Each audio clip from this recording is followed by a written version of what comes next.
As we walk through our daily environments, we're surrounded by exotic creatures that are too small to see with the naked eye. We usually imagine these microscopic organisms, or microbes, as asocial cells that float around by themselves. But in reality, microbes gather by the millions to form vast communities known as biofilms. Natural biofilms are like miniature jungles filled with many kinds of microbes from across the web of life. Bacteria and archaea mingle with other microbes like algae, fungi, and protozoa, forming dense, organized structures that grow on almost any surface. When you pad across a river bottom, touch the rind of an aged cheese, tend your garden soil, or brush your teeth, you're coming into contact with these invisible ecosystems. To see how biofilms come about, let's watch one as it develops on a submerged river rock. This type of biofilm might begin with a few bacteria swimming through their liquid environment. The cells use rotating flagella to propel towards the surface of the rock, which they attach to with the help of sticky appendages.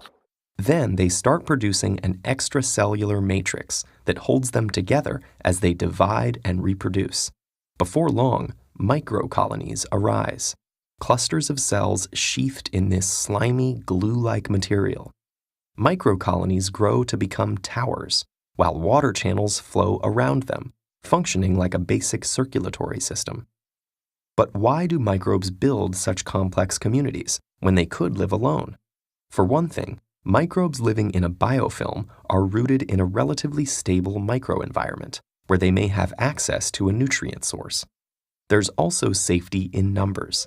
Out in the deep, dark wilderness of the microbial world, isolated microbes face serious risks. Predators want to eat them, immune systems seek to destroy them, and there are physical dangers too, like running out of water and drying up.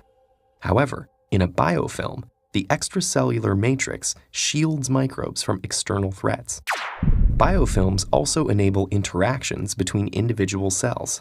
When microbes are packed against each other in close proximity, they can communicate, exchange genetic information, and engage in cooperative and competitive social behaviors. Take the soil in your garden, home to thousands of bacterial species. As one species colonizes a plant root, its individual cells might differentiate into various subpopulations, each carrying out a specific task. Matrix producers pump out the extracellular goo. Swimmers assemble flagella and are free to move about or migrate. And spore formers produce dormant, tough endospores that survive starvation, temperature extremes, and harmful radiation.